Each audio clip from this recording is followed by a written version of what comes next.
మనం ఈ రోజు నుంచి ప్రతిరోజు కూడా ప్రీవియస్ ఇయర్ క్వశ్చన్స్ చేయబోతున్నాం.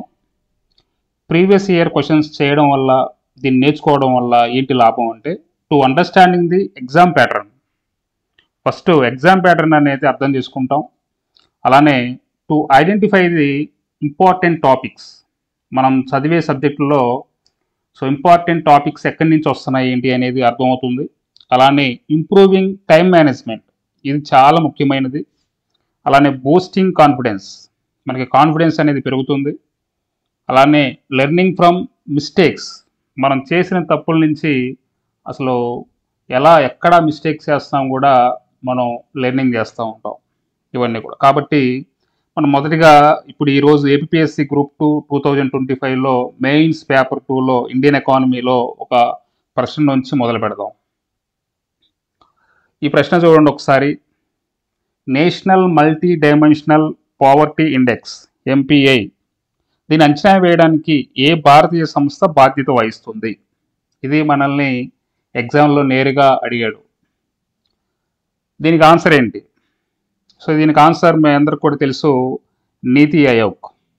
అసలు ఈ ప్రశ్న ఎక్కడి నుంచి పికప్ చేసుకున్నాడు ఎగ్జామినర్ అనేవాడు, అది కూడా మనకి తెలిసి ఉండాలి. చూడండి ఒకసారి, దీనికి ఆన్సర్ ఏంటంటే ఫస్ట్ మనం తెలుసుకోవాల్సిన విషయం నీతి ఆయోగ్.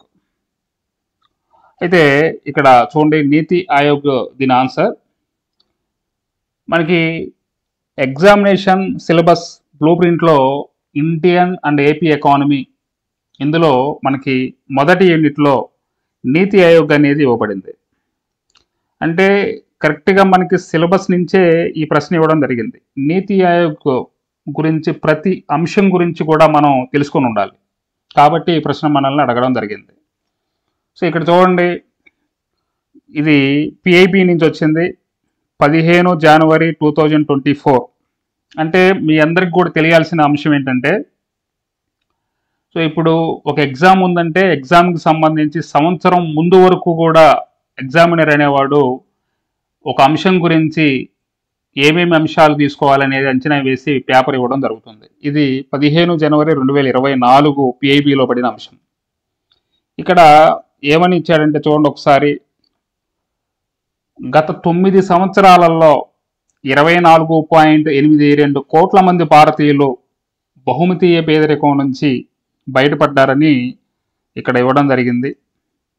అలానే ఇంకొక హైలైట్ ఏంటంటే ఇక్కడ 2013-14 అలానే 2022-23 ఈ 2 సంవత్సరాల మధ్య ఉత్తరప్రదేశ్, అలానే బీహార్, అలానే మధ్యప్రదేశ్, వీటిల్లో చూడండి ఇక్కడ ఉత్తరప్రదేశ్, బీహార్ అండ్ మధ్యప్రదేశ్, ఈ రాష్ట్రాలలో పేదల సంఖ్యలో అతి పెద్ద తగ్గుదల నమోదు చేసింది.